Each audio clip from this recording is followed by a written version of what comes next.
think it was like an experiment or something, like on his own kids. Yeah. It's actually kind of funny.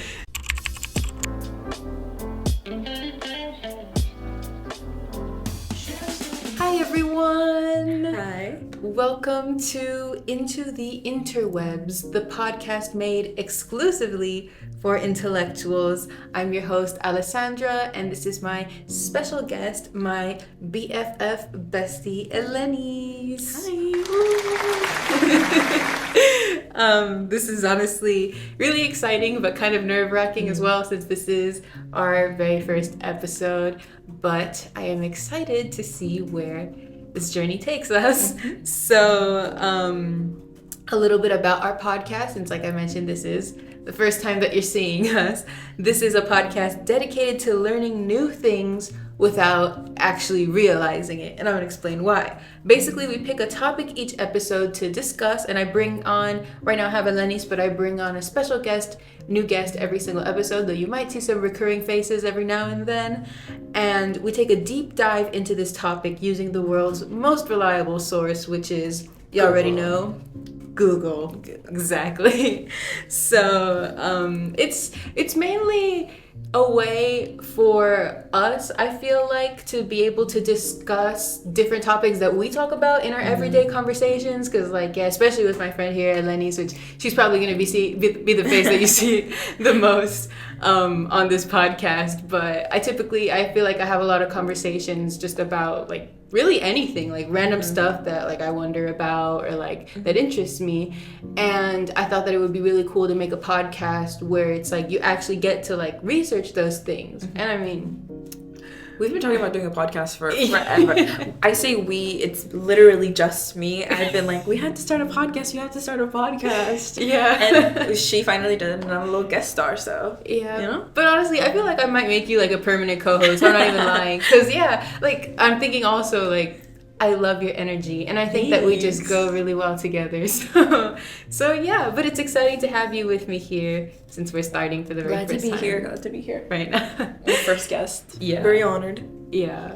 And so we're just gonna be kind of going into those different types of topics. And I mean, I don't know if it's happened to you guys before, but I know at least for me, like when I do get to like research something, because it's like if I wonder about something, I'll just go like straight to Google or something, and I'll just like look it up, and I'll end up on this Wikipedia rabbit hole or something where it's like you see those like little like suggested questions, and then you just click the other suggested question, and then the other one, and the other one, you know.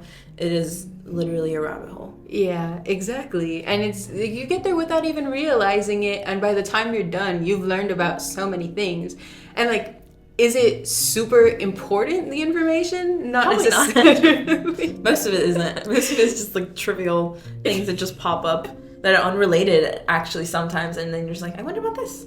Exactly. So it's like you kind of it's like, how did I even get here? Like, how did I learn, about all these things? Yeah. Like, and for what reason? Like, you end up spending like 2 hours just like researching random things, but, definitely smarter. So yeah, a little bit about me before we start with today's topic, which is, by the way, languages and bilingualism, polyglottism, if that's what you call it. That's a word, yeah. Yeah, anything about, expanding your horizons through language learning. Before we get into that, I wanted to just briefly introduce myself, since you know my name, but you don't know anything about me. So, myself and also my lovely friend over here. First of all, this podcast was actually started for the class that I'm taking right now for Summer A at Florida International University, FIU. It's called Digital Audio Social Media Production, I believe it's what it's called. Honestly, taking this class, I don't even know what it's called. But so sorry, professor. But it was started at first just for that class. But honestly, I feel like I really want to take this, I think, to make it something long term and not just a project for a class, but maybe something cooler, So yeah, so I am, as you probably guessed, since that's a class that I'm taking, a multimedia production major. I'm also majoring in digital art.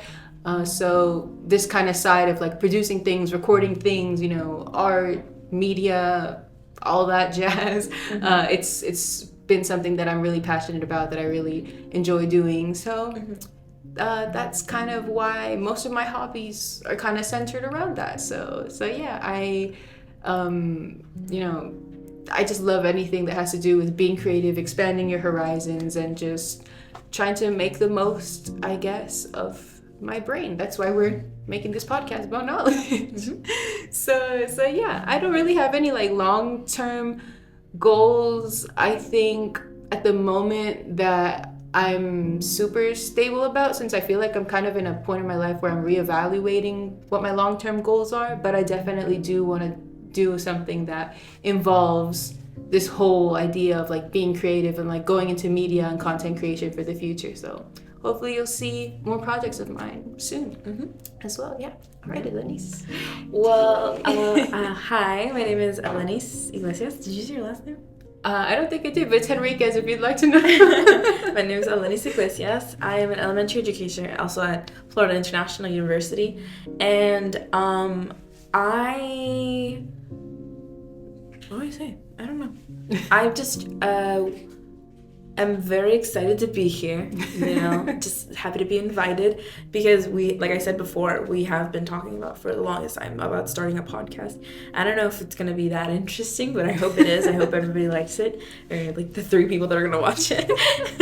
But I hope you guys enjoy, all the different little topics that we go into, because like Alessandra said, we often have conversations that go like on a tangent, like we just talk about like literally anything. We'll go from like talking about socks to talking about the ethical what do you call it, like the ethics, like the ethics behind like teaching, like I don't even know, like just like teaching anything, like, or just learning anything, it is a rabbit hole. And I just think that this is going to be really fun. I'm just here for the ride. Yeah, exactly. Honestly, and I mean, that's why I was saying, like, I really think that you're going to be a pretty good kind of co-host for this as well, since we have so many conversations like that. So, yeah. And just for reference, we've known each other for a long time. So I feel like, it's going to be, oh my gosh, like, what, like 7 years soon? Like 6, 7, maybe? No, it is 7 years, yeah. Because it was like 2016 around there, right? Mm-hmm. Yeah, so that's insane. We've known each other for a while. Mm-hmm. So yeah, so if you see us, that's why that's so close. Oh my gosh. So yeah. Alrighty, I guess we can get started. I think this is a good point to segue into today's topic, which, as I mentioned before we got into our brief little introductions, it is languages and bilingualism and anything that has to do with being a polyglot, language learning. Mm-hmm. Very succinct title, I know. So, very cohesive. Yes. So I guess we can kind of just start off by discussing a little bit about our backgrounds in language learning. Mm-hmm. So, I mean, as for both of us, really, we're both bilingual at the moment because we're both from, we have Cuban heritage. So, yeah, we speak English and Spanish. Mm-hmm. So we've already got that. I mean, technically, you're like a polyglot. I'm trilingual. I speak Spanish, English, and a little bit of like basic conversational Korean. And this girl over here, you speak like what? English, Spanish, Chinese, Korean. It's complicated. Portuguese. No, that in there. Actually, no. Like maybe before, but no. Because the thing is, like at least in my family, my mom speaks English, Spanish, and Portuguese like fluently, all 3, and then she's learning Italian right now. Mm-hmm. So it's like, and my grandpa also speaks like English, Spanish, Mandarin, and he was learning Russian, I know too. It's just weird. Grandpa's an interesting man. Yeah, he's a very interesting man. But yeah, like, so kind of like language learning was always encouraged, I would say, like in my household for like from a very young age. I don't speak Chinese fluently though, so like be careful. It's there. It's definitely there. It's there though. Yeah, I took 2 years of Chinese when I was in high school, and I kind of kept on like practicing like by myself. It was Mandarin Chinese, and like I tried to practice with my grandpa, but like I think that you know more than you let yourself get credit for. You think so? Yeah. I mean, I can say like some basic. Cause we'll be talking about like Korean or like we'll like be looking into a word and she's like, oh, I know the word in Chinese, and I'm like, well, that's not what we need right now. Yeah, like girl. Yeah, because we're both taking right now the Korean classes here at FIU, which is where we're filming actually right now. So lovely studio room, I know. And we're taking Korean right now together, and it's interesting. We're actually going to South Korea in, what is it, 22 days? Oh my gosh. I'm like so excited for that. I mean, both of us are, but I think that it's definitely going to be a very interesting topic, because speaking about like languages and like bilingualism, I guess, we know like basic conversational Korean, but the name of the program is literally called Exploring Korean Language Through Culture. So it's like we know like basic stuff, but we're just gonna be dropped in the middle of Korea basically, and just expected to survive. And I feel like our instincts are gonna kick in eventually, and we're gonna, you know, learn some stuff through like passive learning and stuff like that, you know, or just like asking questions. But I'm super excited for that. And I think that learning languages is always better when you're immersed in it. So I'm really grateful for this opportunity. Honestly, yeah, that's true. I'm really excited as well. Definitely nervous, like you said, because we're kind of gonna get, like you said, plopped in there. Yeah, the middle of Seoul. Yeah, but honestly, which is one of the topics that I did want to cover today. Like when it comes to learning a language, like you said, I have heard that definitely it is better to learn it while you're immersed like in the culture. Like if you could be in the country where that language is primarily spoken, like you'll learn it better than you will literally anywhere else. Like even if you're just, you know, in your house or whatever, like it's better to just be surrounded by that language as much as you can. Yeah. And yeah, for reference, I think there's like a TED talk that I watched a long time ago actually that it kind of mentioned that it was saying, man, I can't remember who it was, but they were saying that it was a group of like two guys, I think, that they stayed at a certain number of countries for a 3-month period, actually. Each time? Each time. Like, wow. I don't know who has that much free time. Like with no previous knowledge, or no, is it just? They knew nothing. Wow. They would That's stay, intense. yeah, they would stay at each country, and I'm talking like, I know they went to China. I don't know. Chinese is hard. That's intense. Chinese is hard. It's like I'm struggling still with that. But they went to China. I think they went to Germany. I'm not sure if they went to Brazil or like some Spanish speaking country. They might have gone to Japan as well. They went to a few. I don't know if it was like 9 countries, like 6 or 9 countries. I'm not sure. But they stayed there for a 3-month period. And the catch though was like they did it to immerse themselves, but the catch was that they couldn't speak any other language other than the language they were learning. That was like, I think that's gonna have to be us in Korea. Oh, it's gonna be like broken Korean. Like it's gonna be like, I need thing, please give. Like it's gonna be like that, I think. Yeah. But I think it's that sounds like a fun experiment, definitely. Oh yeah. No, and I mean the funny part is they took video of themselves and they actually showed it like at the TED talk, like in the video you could see their progress. So how did they exactly learn anything? So they would essentially communicate to each other with like dictionaries, basically. Okay. Because even with each So other, they had dictionaries. So they had dictionaries, and they had to just use every resource possible, basically, to speak that other language and not speak. Did they have like prior knowledge on how the alphabet sounded?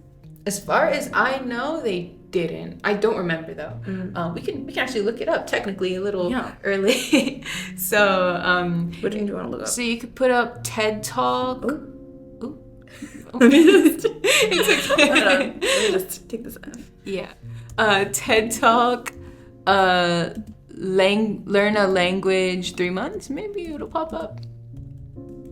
Language 3 months. Maybe it'll pop up. I don't remember how old it is, but it was really interesting. Is this a I think it was, because that name sounds really familiar. The Chris. This is this guy? He has like the little lanyard?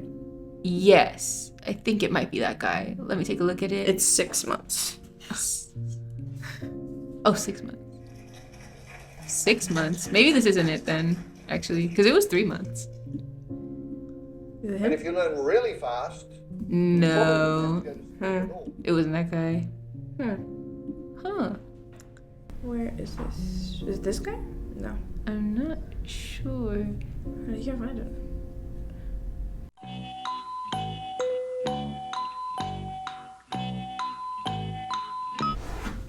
Here it is. Ooh, you found it. I think this looks familiar. Yeah, our simple. Oh my gosh, ads.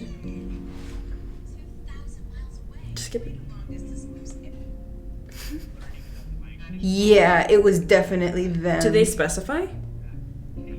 specify? Like if they had prior knowledge of like how did the language sound? Because you need to know how to pronounce words in order to learn the language, you know? I don't remember. Here, I'm gonna airdrop it, see if I can do that. Share. Well, regardless, I think that that's a very simple fix. If you don't know how to pronounce a language, especially if you're like in the native country. True. If you just like if they have dictionaries, then they probably have like maybe Google, maybe. When was this? This says that it was 8 years ago. Okay, so maybe they got like talking to locals and then like we're like, how do you pronounce this? You know what I mean? We're theorizing. Yeah. This is a theory channel now. Yeah. Well, they definitely did say that they talked to locals a lot and that helped. But you can see, like, I remember that in the video, it kind of showed, like you had some video with like how they were like after like the first few weeks, I think it was, and then like after 1 month, and then after 2 months, and then like the third month, and you can see it's like it's not that they were perfect per se, but they were definitely conversational.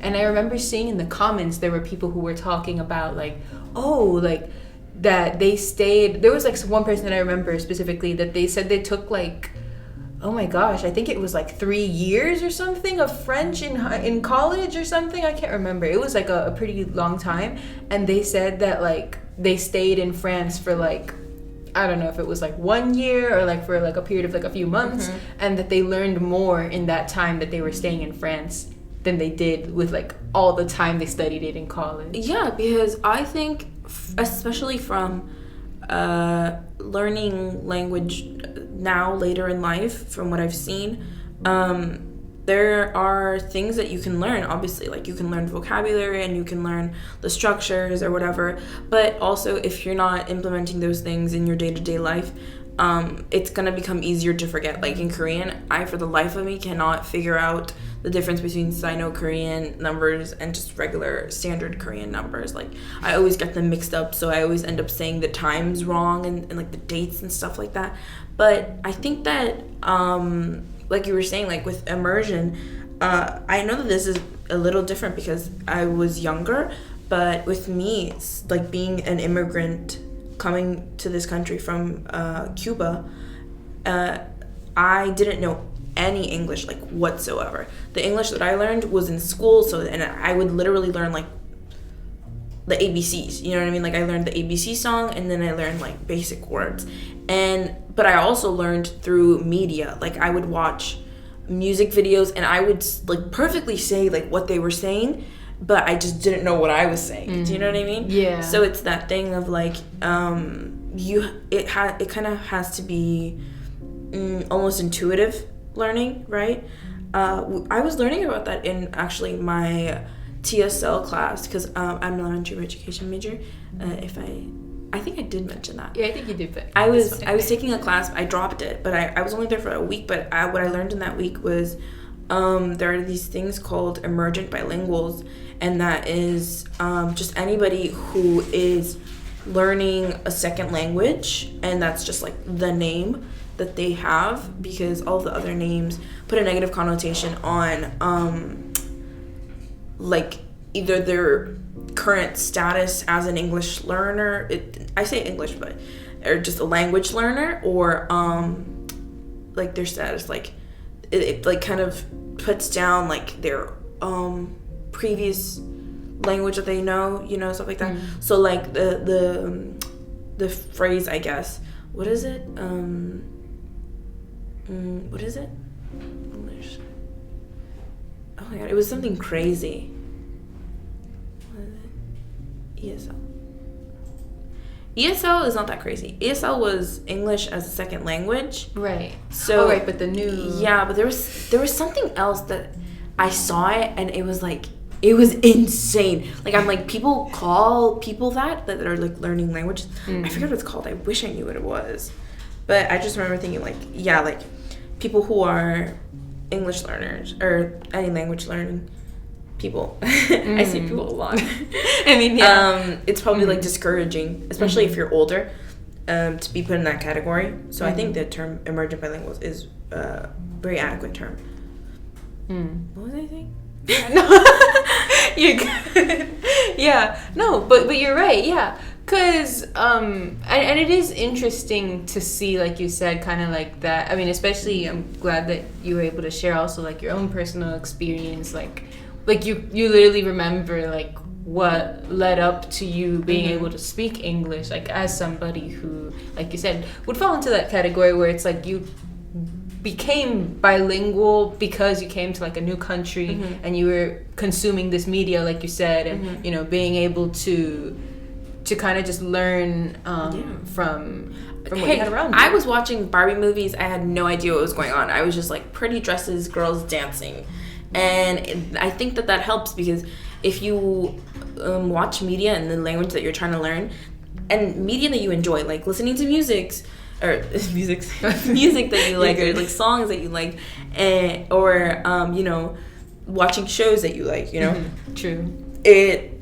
engages something in you. It engages your attention, and it grabs your attention, right? And so you're subconsciously learning something, you know, like it doesn't have to be specifically like the structures. I remember, especially when I was younger, I knew a lot of the rules in English, but I didn't know why they were. I just, like, you pick them up. You pick up that this goes here and then this other thing goes here, and because that's how everybody says it, you know? And I think that's, like, part of the subconscious part of it, right? Definitely. So you just automatically know. Like, I was flying through some of those vocab tests because of it. I was like, I think this sounds right.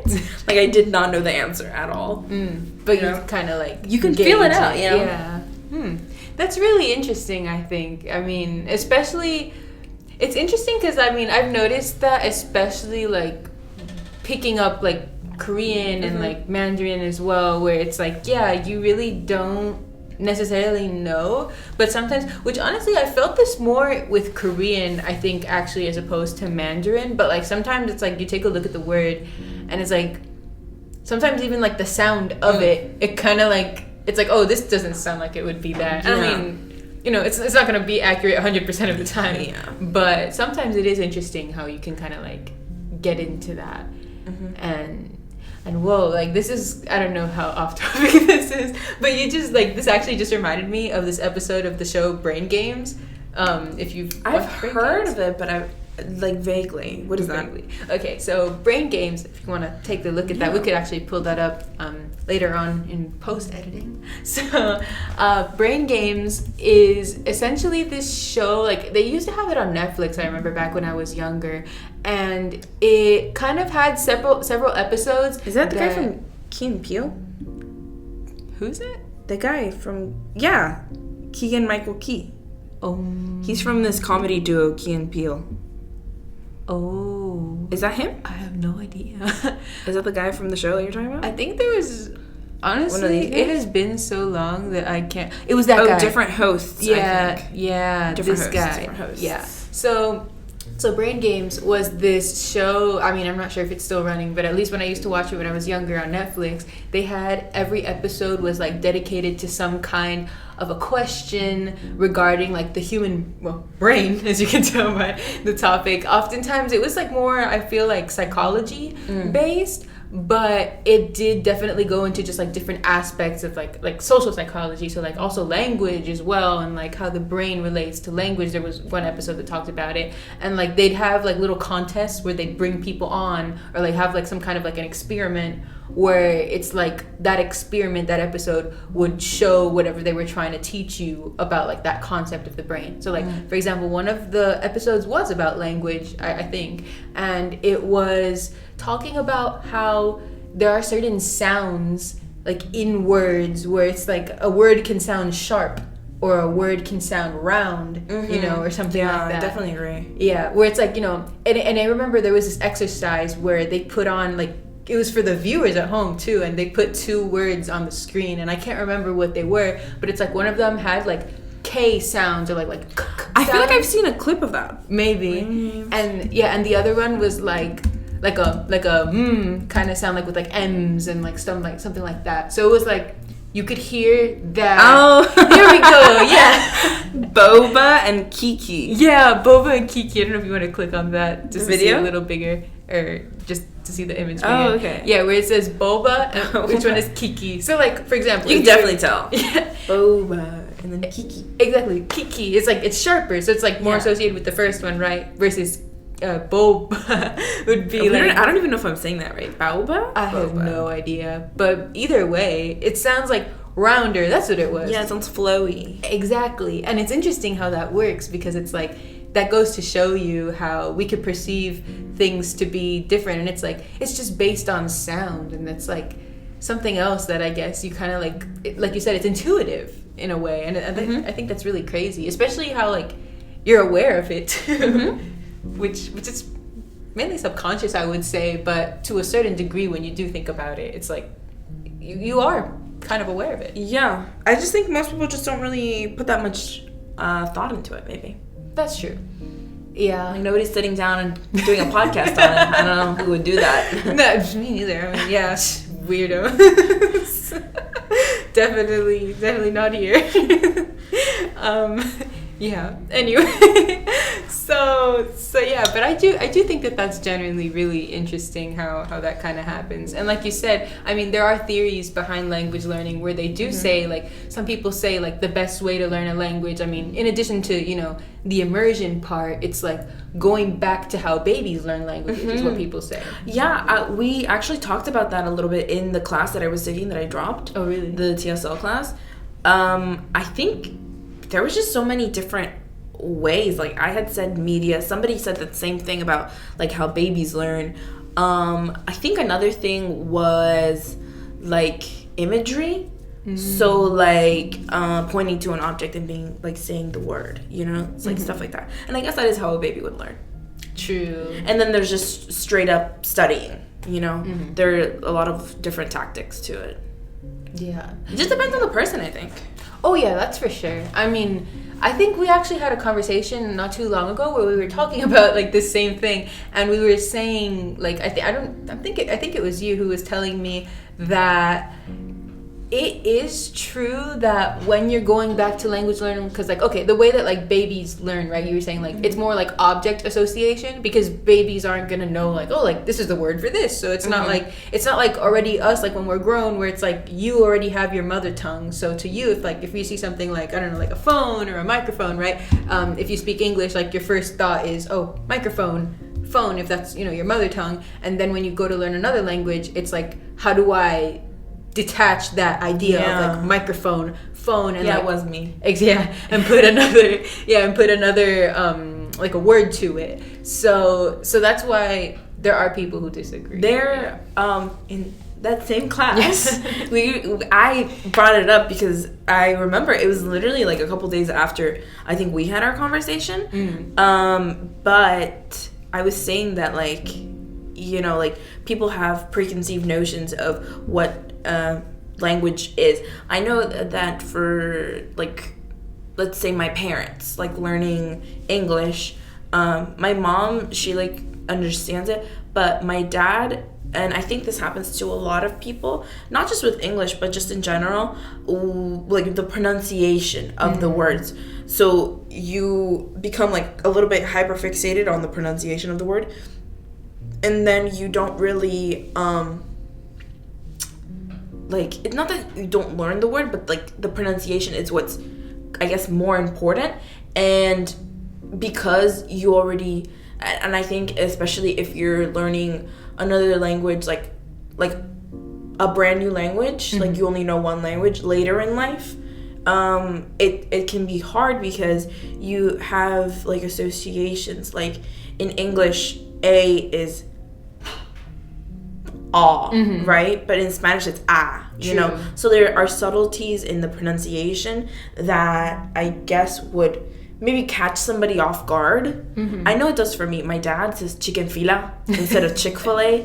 And that's not a pronunciation thing. That's just, I don't know why he does that thing. But he has a lot of silly names for the companies, you know? But it's just like, I think that as somebody who wants to teach English as a second language, I'm always open to, you know, finding new ways to help my students. And I think that also a part of, sorry to get a little sidetracked here, but like a part of being a teacher is being open to receiving like what your student needs. You know what I mean? Like if they tell you that they need something and you already have like some sort of set way of doing things, maybe, you know, like you have to change it for the student and you can't be like too rigid on that, you know? You have to be flexible.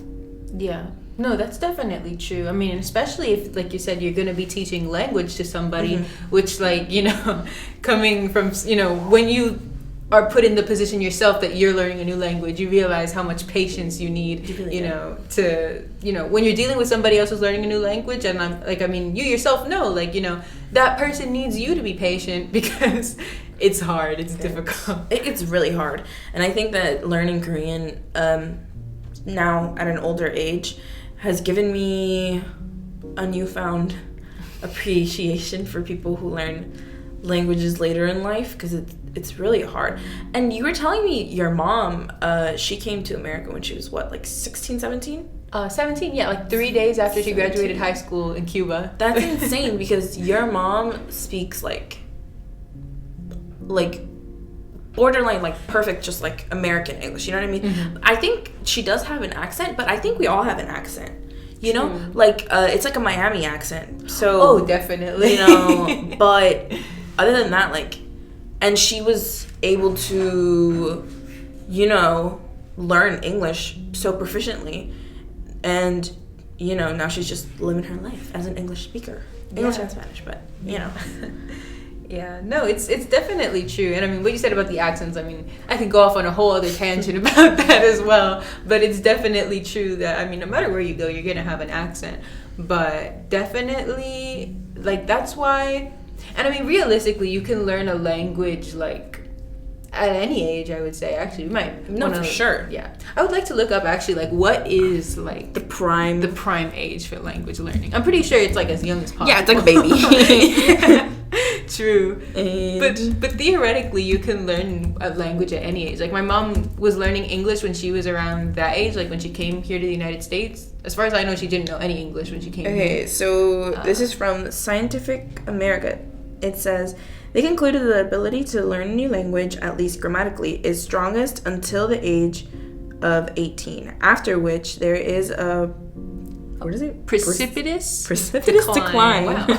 to become completely fluent. However, learning should start before the age of 10. Ooh. I had heard that there was this guy who, this has nothing to do with language, but he like trained his daughters to be like chess geniuses, and like now one of his daughters like a grandmaster or something like that. Wow. Yeah, like so he succeeded. Wow. Yeah. I mean, definitely. Yeah. And he like did it like before like the age of like 10. Like because he was studying that. I think that it was like an experiment or something like on his own kids.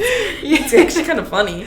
There are definitely people out there who are kind of just gonna, it's like, yeah, I'm just gonna, you know, make my kids forcibly be, you know, subject to my experiments.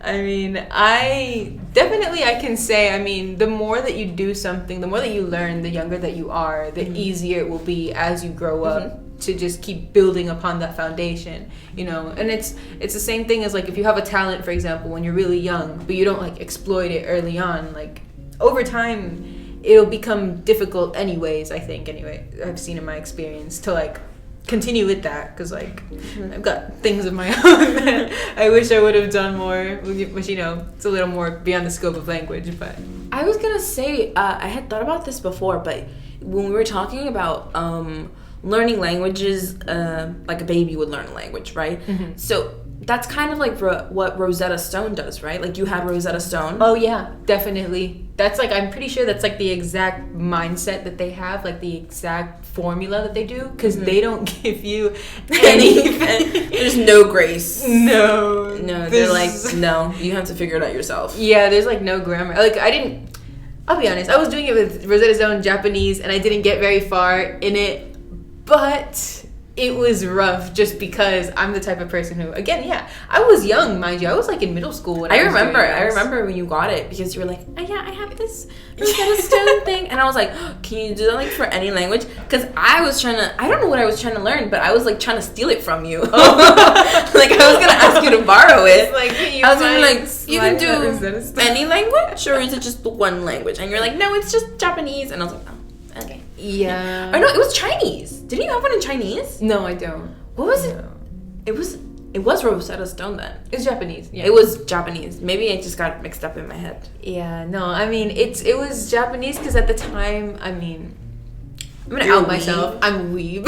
So, I hate that word, mind you. I really do. And I mean, womp womp. Weeb alert. It's not weeb. It's otaku. Oh my god! I'm so sorry, y'all. This is for comedic thing purposes. is like in the red. Oh wow, I'm maxing out my mic. Sorry. Yeah, that's We're just probably like blowing this. We should just move it back a little sorry bit. to your ears. Sorry, guys. Back home, yeah. But I keep on blowing out the mic anyway. But anyway, so yeah, no, this is for comedic purposes, first of all. But I mean, it's not. She's actually a weeb. No, don't say that. Okay, well, I like anime. It's true. I like watching anime. Like, all my family, literally, except for my parents, funny enough, watch anime. Like, I caught my grandpa watching Full Metal Alchemist. Your grandpa? Yeah. You said not too long ago. Yeah. What? Well, I mean, it's been, actually, it hasn't been long, but a couple years you were talking about? But like months? He watched the live action when it came out, like, I think it was like, was it last year that it came out? I honestly don't remember. But yeah. Your grandpa is a very mysterious man. He's very interesting. He watches everything. Like, he's multicultural. I mean, okay, because his dad was Chinese, and then his mom was like, Afro, like Caribbean, like Cuban, and they just had a very interesting dynamic at home. But he's like, he's like everything. He's everything and everywhere. That man is, he's like everywhere. Yeah. That movie, Everything Everywhere All at Once, that's about him. That's about him, yeah. Yeah, he's insane, but it's funny. If he watches this, he's gonna be like insane. Yeah, I love you, Akun. I love you. But it's funny to me because it's like, and which this is also something that kind of has to do, I think, with language learning in a way, because and I think about it because he's somebody who came from, right, he was born and raised in Cuba, lived there all the way until, he emigrated to this country with my mom, with, my grandma, all of his other children. And, Cuba's communist, so it's a very closed kind of, like, country, right? In the sense that it's harder, like, things have gotten a little bit better now, but at least, like, I don't know about that one. A little bit better, not like amazing better, but it's definitely like, they got Wi-Fi. More free, yeah, I would think, but I don't know about better. Well, better in terms of maybe what you're trying to say. Well, yeah, not better in general because it's horrible right now, but economically, it's sad. It's really painful actually. But in terms of like you said, like maybe opportunity, freedom within the country in terms of like, having. I feel like maybe what you're trying to say is like them having internet has given them more resources, maybe.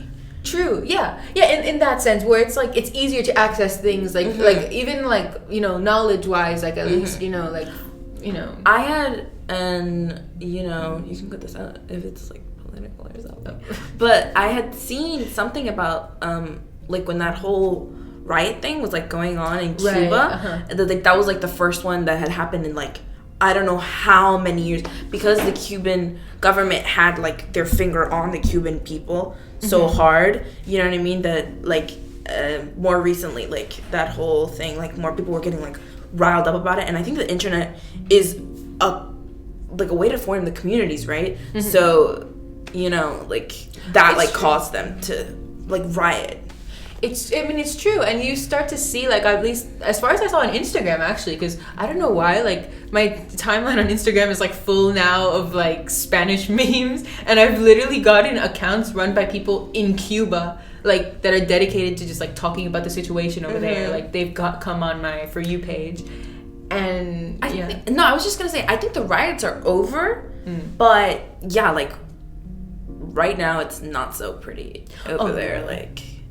No. In terms of like what people have, and this is a little off topic. Sorry guys, but yeah, no, like you have family over there also, right? Yeah, it's mainly now like what's left of actually my grandpa's family, in the sense of like his younger brother, and then like the rest of his nieces and nephews and their children. Like that's what's left over there. Yeah, because I have like a lot of, basically my whole family is over there, and just like what they're like telling us and stuff like that, it's just a very hard to even like live and like get food over there, you know what I mean? Yeah. Unless you have like a connection to the US, that like, you know, you can like get stuff sent to you in Cuba. It's very hard to get by over there.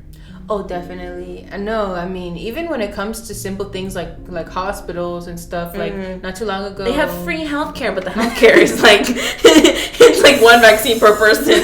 If that, we all share the same needle or something. You know what I mean? Like, it's sad, honestly. Like, cause you have to bring your own blankets and pillows to the hospital. Like, you know, clothing. I'm pretty sure as well. Like you said, like needles sometimes. Like if they don't have needle and thread to like sew somebody up, like, you know, you can have a huge wound, and like the hospital. I was being sarcastic, guys. By the way, and I'm not saying that they carry needles. Yeah. But, where did I leave off? Anyway, so noise is gone. So basically, what's it called? You were saying something about like them like not being able to close like the wounds and stuff like that. Right. So, well, yeah, I mean, I was getting off topic actually, but yeah, I was just gonna say, like, not too long ago, like my grandpa's younger brother actually, like, he fell, I think, like down the stairs or something, and he actually fractured his hip. Yeah, in Cuba. Oof. And he fractured his hip, and they had to take him to, like, they took him to the hospital, and he was waiting, like, I don't even know how long, because they just straight up said, like, they couldn't see him. And I think they did say, like, they didn't have needle and thread, if I'm not mistaken. Like, I could be wrong. Don't quote me. But I'm pretty sure. And it's like, you know, it sucks. But so in that respect, yeah, Cuba's still obviously, you know, a little bit behind in that respect. Like it could use definitely a lot of improvement. How did we get here? I don't know. That's what I'm wondering. But anyway, in terms of like off topic, but it's still cool. Anyway, so sad but cool. And yeah, it's I don't know if I would say cool, but it's definitely interesting. Yeah, I mean interesting, not cool. It's not cool. It sucks. It sucks. No, honestly, yeah, like super not rad. Yeah, my family was like it would affected me too for quite a while, like hearing that, just because it's sad. Yeah, and you hear, and it's like, you know, you're over here in the United States, and it's not like you can do much. Like the most you can do is send supplies and, you know, that's literally all you can do. Yeah, because it's, you know, unless you're able to like go over there, but not everybody. But even if you go over there, what are you gonna do? Yeah, exactly. You're not a doctor. Yeah, exactly. And it's not like you can bring him over here, because that's a whole other process, you know, paperwork and very, very difficult. Yeah. And so, but anyway, but in terms of like theological, I guess, opportunity, like it is easier, I think, like you said, with the internet and whatnot, to actually access things. Like I talked to my cousins over there, and like they've told me, like, yeah, like they're watching K-dramas, and they like K-pop. There are so many like K-poppies in Cuba, like what's that girl? Is it Lorena or is it Elenys? Well, both of them, really. Yeah, there are these two girls that we know, and they just came from Cuba, and they like K-pop. And I guess it is a little bit, what's the word? Western centric. Oh, definitely. To think that like we're the only ones that know that K-pop exists. You know what I mean? Like there are people probably in like the Middle East. No, definitely like literally all over the world that like K-pop. You know, it's not just a Western thing. It's literally K-pop, like Korean pop music. Yeah, but definitely, I think especially like as people who have. I mean, well, you were, born there and you have most of your family there, and like, the family that I've seen over there, and like, I've only been once, but like, you can see the conditions are a little bit different, or, they're different over there in the sense that sometimes it is, like you said, like the Western kind of mentality where it's like, you really don't think that there's much over there. But like, also the fact that we know that the situation over there was limited, it's like, you almost get a little bit, I guess, surprised, because like my mom used to always tell me, especially growing up, it's like, oh, I didn't have that, when I was growing up, and it's true, it's true, and it's sad, but it's happy also that they're able to, I think provide. That what is like, how do I say this, like, what's like, I guess, keeping them going, from what I've seen, is like in Cuba, there's like, and this is. We're like completely off topic at this point, but like there is this sense of community in Cuba, right? So like, whereas here, which also in Cuba, I think you like can own your house, so there's not like, I don't think you like pay rent or something like that. Like you just have your house, like, and it's your house, so you don't really have to pay rent. But I was gonna say, like, if you lose your house, like if you don't have anywhere to stay anymore, there's like so much a sense of community that you could be like your neighbor will be like, oh, you can stay with me until you find a place to crash. Where I guess here that's plausible, but I think that over there is more a sense of community. Like in a lot of Hispanic cultures, it's like more like everybody together, like more collective mindset, right?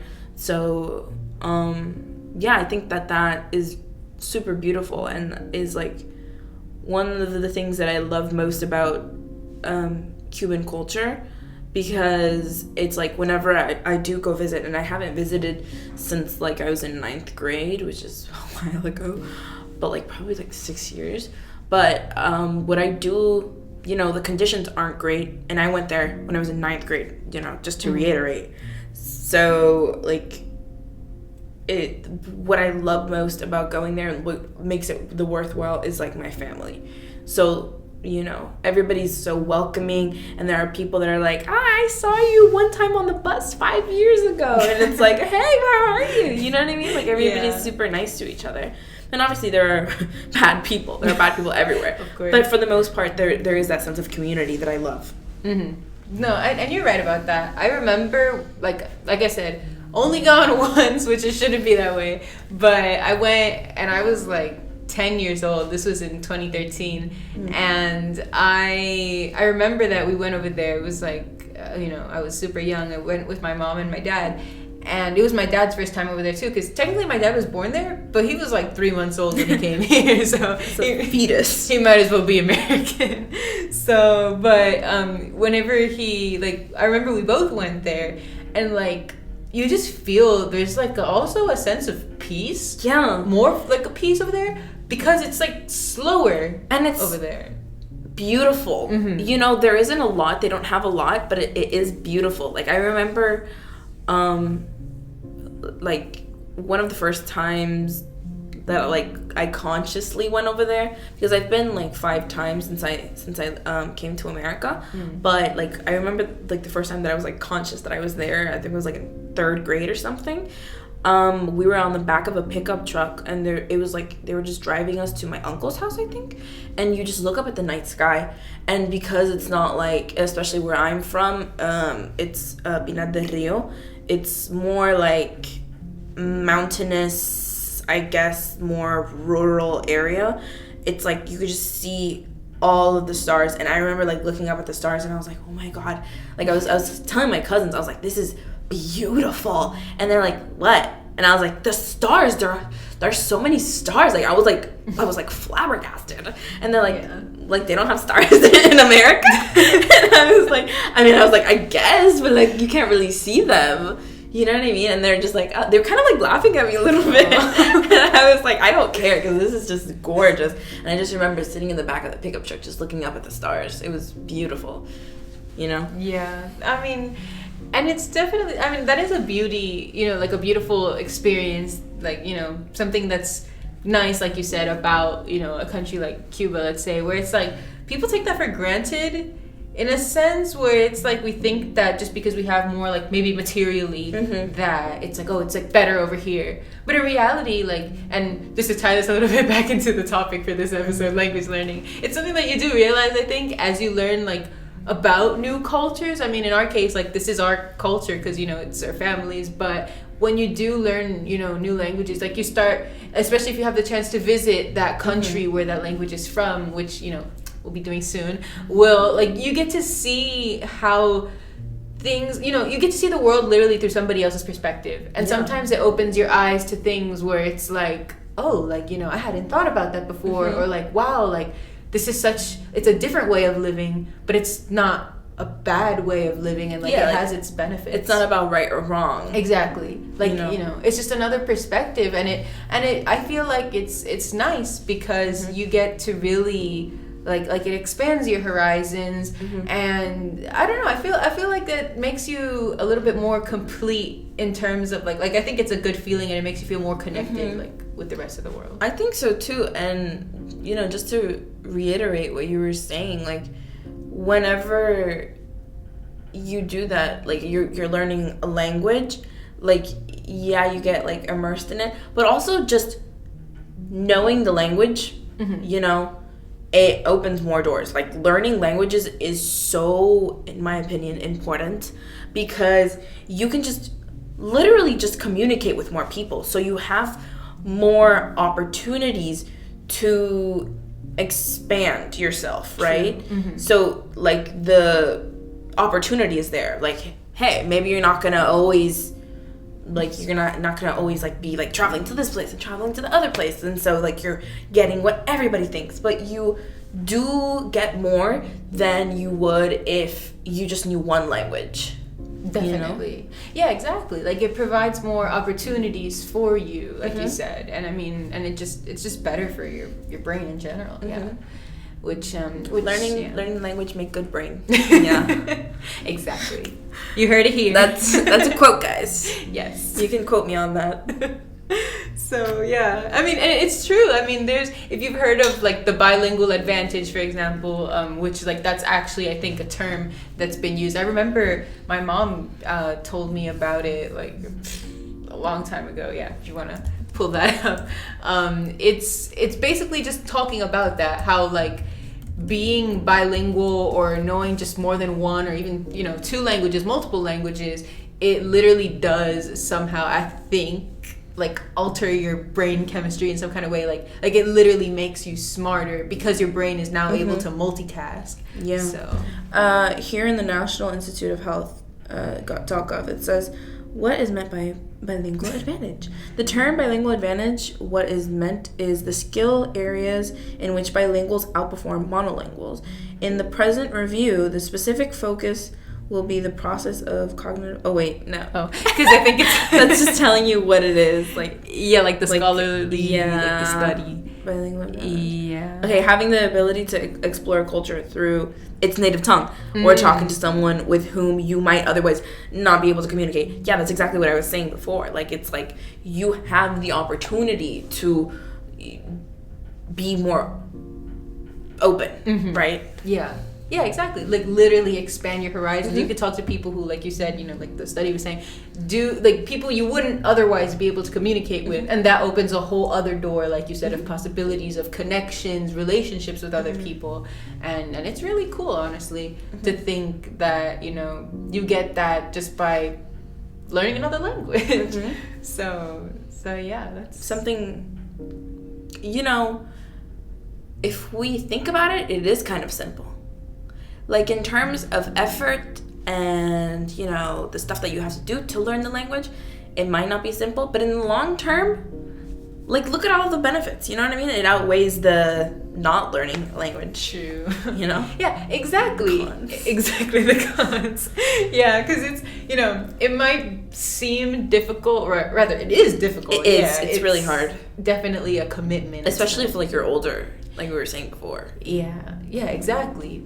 But at the end of the day, it's worth it. Mm-hmm. And, you know, while there is, like we saw, maybe a prime time to learn a language, it's not like it's the end of the world. Yeah, don't be discouraged. Always try to broaden your horizon, you know?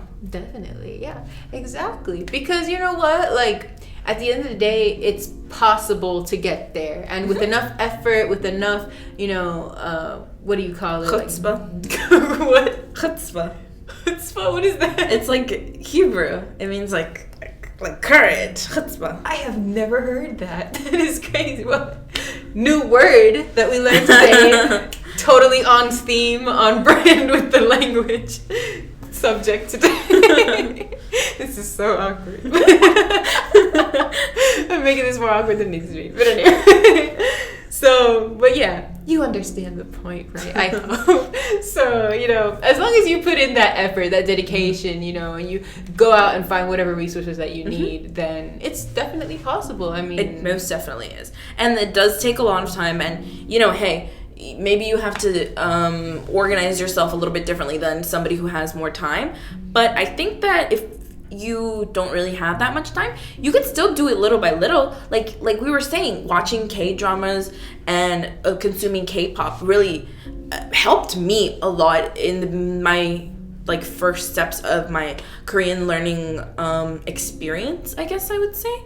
Because whenever I started out, I just taught myself Hangul, which is the Korean alphabet. I just taught myself how to read it. So like I could pronounce words, I guess, maybe, but like watching K-dramas, you get like they repeat the words and you're watching the subtitles, so you like internalize it and then you just remember words, right? Mm-hmm. You know, so I think that that's also a good alternative for language learning, you know, consuming media. It's very important. Yeah, I mean, honestly, I felt that same way too, because like I remember going into like Korean 1 and like even now with Korean 2, which we just took in the spring semester, like, and I was so like scared because I was like, I don't know anything about Korean because I had never studied really anything on my own before that. Like I didn't know Hangul when we went in there, and like, but it wasn't that hard to learn. No, it really wasn't actually. It was like really easy. Like I've heard that you could actually like just learn it in a day, like in no, an I hour. learned it in like 2 weeks, and that was like me going off and on, like like not really sitting down to study it. Yeah, I mean, well, you can grasp the first, like you can get them all down the first day because it's really not like that long. But then like in terms of memorizing, like it does take a little bit longer because it definitely took me a bit. But like you were saying, like picking up like just random vocabulary from like K-pop, K-dramas, like we would learn a new word and I'd be like, wait, I've heard of this word before. It's like, I know this one. Like we'll be in class and then like our professor Kyusunim, that's what we call her, she'll just like say a word and they'll be like either me or Alessandra will be like, oh, I know that one, and then you'll be like, the other one will be like, oh, but I don't, and then we like kind of help each other. So that's also a really good point that we forgot to make. But like helping, like learning in a group setting, or at least with somebody else. In our case, our besties. Yes. What do you call it? Respectively. Yes. Our besties respectively. It's really fun. It makes it fun, you know, because you guys can just be yourselves while learning the language, and it like the dynamic works, or at least it does for us. So if you have a bad friend, sorry. Sucks to suck. Sucks to suck. I mean, you don't see this kind of a type of connection just anywhere. Yeah, you know? Like this is amazing. We're like the best friends ever. Yeah, no, but for real. Anyways, so but it's definitely true. And actually I was gonna say that TED Talk video that I brought up, it did mention that if Right, because for those two guys, like, they would go to these countries, right? Oh yeah, they were a pair. I didn't even think about that. Yeah, exactly, because they were practicing with each other, and it worked well for them. Yeah, that's right. Because what we'll do is, like, every now and then we'll just try to, like, only speak Korean to each other, and then I'll say something wrong, and, like, she'll correct me, and then, like, she can't think of a word, and then I think of the word because I love vocabulary, love, you know. So it's like each person has their strong suits.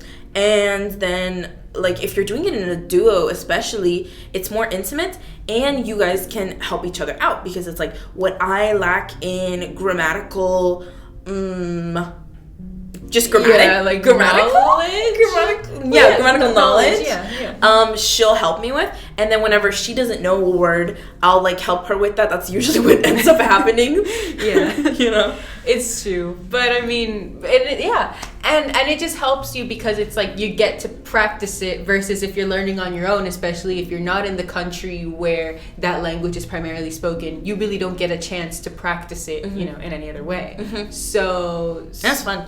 Yeah, exactly, and it's more fun, and you have somebody to keep you accountable. Yeah, because I think that speaking the language to a native speaker of that language is a little intimidating, because I have this Korean Cuban friend, Christina, shout out Christina if you're watching this, that whenever I first met her, I hadn't taken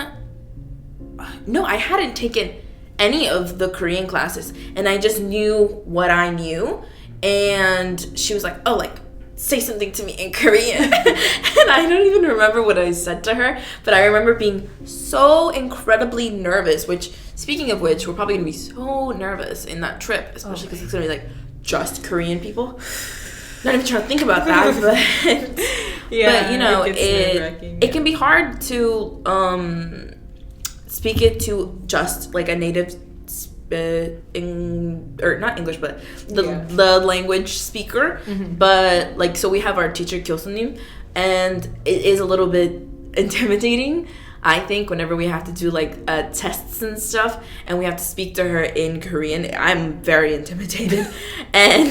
But, like, whenever we're speaking it to each other, I make mistakes all the time, and I just don't feel like she's gonna judge me, or, like, vice versa, you know. Like, it's like a safe space, you know. Yeah, exactly. And that's why, which I have heard people say, it's like, oh, like, you should still have at least one person who is a native speaker if possible, just so you could go to them, like, if you have any questions, and making sure that, like, if you want to say something that it's like they could, you know, you could run it by them and they'll be like, oh yeah, like, that's how you say that, or no, like, you need to rephrase that. You're saying it wrong. Yeah, exactly. You just offended my grandmother. Yeah, it's like, how dare you? Like, you have cast dishonor on your whole entire family. But what's it called? What was I gonna say? I completely lost my train of thought. Wonderful. But right. But definitely, like you were saying, that's what it is. You definitely get, at least, like, I feel like it is easier, like you said, to open that conversation, like, start conversation and, like, practice with somebody else, because you're both learning together. So you could both kind of, like you said, we kind of bounce ideas, you know, off of each other, and kind of, like, learn together. So it's like, okay, I'm not in this alone, but also you can practice, and it's like you're both maybe thinking, it's like, yeah, we both sound like mad goofy, you know, so like babies or worse, or like toddlers or something. Yeah, but, you know, everybody has to start somewhere. Yeah. And, you know, and like you said, you create that safe space, that environment where it's like people, you know, like, you don't feel uncomfortable, or like you can ease the discomfort anyway, and you won't feel so uncomfortable because you can both, you know, you both know that you're, like, at a similar standing. So yeah. So, you know, back to the TED Talk that I was, you know, that we had mentioned before, there was one last thing that I did want to mention about that, which I feel like if you are learning a language currently at home, this could help you, because that study, which I'll link it in the description, it talked about, again, like, not just the experience of those two guys who were learning languages, but like, how you can implement that same kind of experiment even in your daily life. Because they said it at the end of the video, like, not everybody has the time or the money, you know, to just go on a 3-month trip to, like, Timbuktu, you know, God knows where, and just spend your time there, right? We have jobs, we have, you know, personal lives, families, etc. And so they were, you know, they posed the question, like, okay, like, what do you do if, you know, how does this experiment, study fit into our daily lives then. And they said you can choose that one person in your life actually to like be that language immersion that you need. Somebody who either knows the language already or somebody who's learning it like you, kind of like they both did. And you basically set like a rule just like they did when they were, because they would live together like in the countries where they would visit, and they would be like, we're not allowed to speak any other language to each other. So it's like you can be to that person. It's like when I see you, I can't speak to you in any other language. Like with us, it's like we should do that. Yeah, which we were going to, but we never did. No, but I mean like when we're in Korea. Oh, definitely. In Korea, it's gonna have to happen. Let's try to do that. It's gonna have to happen, especially with each other. Exactly. Yeah. I mean, I know the professor already said we're gonna have to. Yeah. But yeah, just to wrap this up, since I see that we're kind of running out of some time here. Basically, yeah, this discussion I think has borne a lot of fruit. We kind of jumped a little bit off of topic somewhere. It was a little fuzzy towards the end there. Yeah, in the middle. But honestly, I think that honestly there is definitely a lot to say about this topic. And I think that it's very interesting. I think we covered it pretty well, yeah. Especially since it's something that we so closely relate to as people who like learning languages, and we've got multicultural backgrounds as well. Because you've got Chinese as well in your background, but it's like barely there. And sorry if that was a little loud, but that was like barely there. It's like my great grandpa or something like that. You know what I mean? But honestly, it makes a difference because at least being aware of it, even because there's some people who it's like everybody's got a multicultural background if you go back enough into the family tree, but to be aware of it too, like it's like my family isn't just from here, and it really makes you realize like in the grand context of things, of history, just how connected everybody is. Exactly. And that's why it's like really we should at least in my opinion, do more of an effort to like instead of focusing on the things that divide us, like doing things like language learning, which could help unite us. Yeah, I think so too. It's very important. Yeah, very important. Well, guys, thank you so much for tuning in for today. I know that this might have been a little bit chaotic, but it's a first episode, and I think that honestly I had fun today. I did too. So yeah, very interesting conversation. Very much so. Yeah. So I think that that's about it for today. So if you guys have any experiences of your own with language learning that you'd like to share, are you any of you polyglots, learning any languages right now? Please share with us in the comments what you would like us to know. Yeah, down below. Like the YouTubers say. So yeah, and also of course, as always, be sure to hit like and support this podcast, subscribe for future episodes, because we're just that entertaining, and I know that we promise that you won't regret it. Exactly. Thank you so much for tuning in, and we will see you in the next one. Bye. Bye.